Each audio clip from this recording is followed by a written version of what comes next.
আজকে যে সত্যি ঘটনাটা শুরু করছি সেটা বিহারের পাটনা শহরের একটা ঘটনা। বিহারের পাটনা শহরে স্বামী স্ত্রী আর তাদের 3 বছরের সন্তানের সংসার।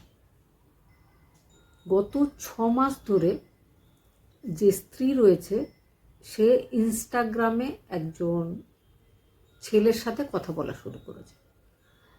ছেলেটার সাথে তার কথা বলতে খুব ভালো লাগে, কারণ স্বামী একটা বেসরকারি সংস্থায় কাজ করে। সে খুব ব্যস্ত থাকে, সারাদিন সে তেমন একটা সময় পায় না স্ত্রীর সাথে কথা বলার। স্ত্রীকে সবসময় বাচ্চাটাকে নিয়ে একা একাই থাকতে হয়, সেই জন্য সে যেহেতু একটা ইনস্টাগ্রামে বন্ধু পেয়েছে, তার সাথে কথা বলতে খুব ভালো লাগছিল। কথা বলেই বুঝতে পারছিল যে তার হাজবেন্ডের থেকে ছেলেটা খুব ভালো, খুব সুন্দর কথা বলে। এক সময় ছেলেটা তাকে চ্যাটিং করতে করতে আই লাভ ইউও বলে, সেই জন্য দুজনের মধ্যে নাম্বার এক্সচেঞ্জ হয়। দুজন লম্বা লম্বা সময় পর্যন্ত কথা বলতে শুরু করে। ইতিমধ্যেই যে হাজব্যান্ড, তার একটু সন্দেহ হয় যে কি ব্যাপার, তার স্ত্রী আজকাল একদম বলে না যে বাইরে কোথাও ঘুরতে চলো, বা তুমি আমার সাথে বেশি কথা বলো না, বা যে আক্ষেপগুলো সে আগে করতো হাজব্যান্ডকে নিয়ে, সে একেবারেই করে না। স্ত্রী সব সময় লম্বা লম্বা সময় পর্যন্ত ফোনেই ব্যস্ত থাকছে। তো স্ত্রীর ফোনটা হাজব্যান্ড চেক করে দেখেছিল। চেক করে সে বুঝতে পেরেছিল যে কোনো এক বিশেষ নম্বরে তার স্ত্রী কয়েক মাস ধরে খুব বেশি কথা বলছে। তো স্ত্রীকে সে বকাঝকা করে, সে বোঝায় যে ওই রকম অনলাইন বন্ধুত্ব একদম ঠিক নয়। যাদেরকে আমরা চিনি না, যাদের ব্যাপারে কিচ্ছু জানি না, তাদেরকে বিশ্বাস করা ঠিক হবে না, তুমি কথা বলা বন্ধ করে দাও। স্ত্রী কান্নাকাটি করে। তারপরে যখন হাজব্যান্ড বাড়িতে ছিল না, তখন সেই ছেলেটাকে ফোন কলে সব জানায় যে আমার হাজব্যান্ড সব জেনে ফেলেছে, আমি আর বেশি কথা বলতে পারবো না, মাঝে মধ্যে একটু আধটু কথা বলব। তো সেই ছেলেটা বলে আচ্ছা ঠিক আছে চলো, কিন্তু কথা বলতেই হবে, মাঝে মাঝে যদি তুমি না কথা বলো আমি একদম থাকতে পারবো না। তারপর থেকেই হাজব্যান্ড যখন বাড়িতে নেই বা কাজে গেছে, এমন সময় সুযোগ বুঝে সে একটু আধটু কথা বলছিল।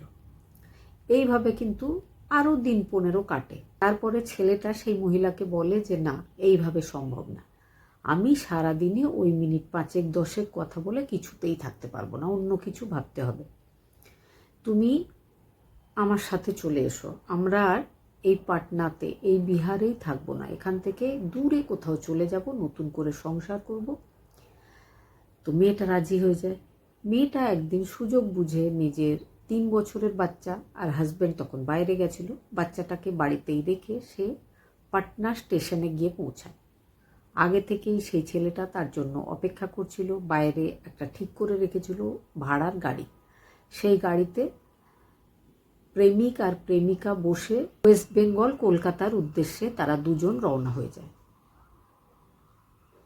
যখন তারা কলকাতা আসছিল পাটনা থেকে, সেই মহিলাকে ছেলেটা বারবার বোঝায় যে আমার কাছে তো এখন কোনো কাজ নেই, পাটনাতে আমি কাজ করতাম, এখন তোমাকে নিয়ে আমি চলে যাচ্ছি, তাহলে আমাকে সেখানে গিয়ে একটা কিছু নতুন ভালো কাজ খুঁজতে হবে, তারপরে আমরা ঘর সংসার শুরু করব।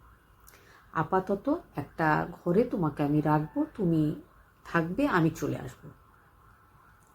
সেখানে বেশ কিছু মহিলাও রয়েছে, তারা আমার পরিচিত, তার মধ্যে একজন আমার আত্মীয় আছে, তুমি চিন্তা করবে না, আমি কিন্তু কাজ খুঁজেই তোমার কাছে আবার ফিরে চলে আসব। মেয়েটা বলে ঠিক আছে। এবার মেয়েটাকে একটা ছোট্ট ঘরে নিয়ে যাওয়া হয়, সেখানে আগে থেকেই বেশ কয়েকজন মেয়েও ছিল। সেই মেয়েটাকে রেখে তার প্রেমিক তার কাছে বিদায় নেয় যে এবার সে যাচ্ছে চাকরি খোঁজার উদ্দেশ্যে।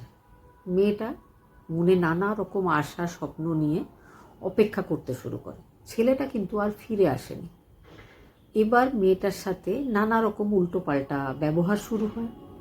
সে বিরোধ করে যে আমার প্রেমিক এসে তোমাদেরকে একদম ছাড়বে না। তখন মেয়েটা জানতে পারে যে 2 লাখ টাকায় তাকে তার প্রেমিক বিক্রি করে চলে গেছে। এবার মেয়েটার করার কিচ্ছু নেই, প্রত্যেক দিন তার উপর সেই একই রকমভাবে অত্যাচার শুরু হয়। নানা রকম গ্রাহক মাঝে মধ্যেই আসতো, তখন সে বেশিরভাগ গ্রাহককেই নিজের যে ঘটনা, কিভাবে সে ওখানে এসে পৌঁছেছিল সেই ঘটনাটা শোনায়, কিন্তু কেউ তাকে সাহায্য করেনি। তবে 3 মাস পরে এক ভদ্রলোক গ্রাহক হিসাবেই সেখানে এসেছিলেন। তিনি মেয়েটাকে সাহায্য করেছিলেন। তিনি মেয়েটাকে সুযোগ বুঝে সেখান থেকে পালাতে সাহায্য করেছিলেন। হাওড়া স্টেশনে নিয়ে গিয়ে সেখান থেকে টিকিট কেটে দিয়েছিলেন পাটনার। মেয়েটা পাটনা ফিরে গেছিল। মেয়েটা পাটনায় গিয়ে পুলিশ স্টেশনে সমস্ত ব্যাপার জানিয়েছিল। পুলিশ স্টেশন থেকেই তার হাজব্যান্ডকে ডেকে পাঠানো হয়েছিল। কিন্তু একটা মন ভালো করার মতো বিষয়, সেটা হচ্ছে তার হাজব্যান্ড কিন্তু তাকে আবার গ্রহণ করেছে। তার হাজব্যান্ড তাকে ফিরিয়ে নিজের বাড়ি নিয়ে গেছে। ঘটনাটা বলার উদ্দেশ্য কারোর মন খারাপ করে দেওয়া নয়, শুধু মানুষকে সচেতন করা, সাবধান করাই ছিল আমার উদ্দেশ্য।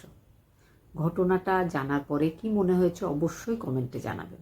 খুব ভালো থাকবেন, সুস্থ থাকবেন।